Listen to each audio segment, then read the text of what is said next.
This is a multimeter. This is the eye of every electronics and electrical engineers. So let's see what we can do with it. With this multimeter, we can measure an AC voltage and DC voltage. Now we'll try to measure DC voltage of a battery. Here we have the battery and we'll measure it. So here we have a 3.8 volt battery voltage. We can also measure a resistance. Now we have a 100 kilo ohm resistor and we'll try to measure it.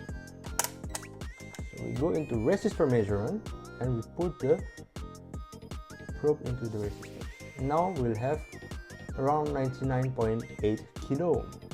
We can measure current flowing through the circuit. We are connecting the 3.8 volt battery with the 100 kilo ohm resistor. We're supposed to have 38 microampere.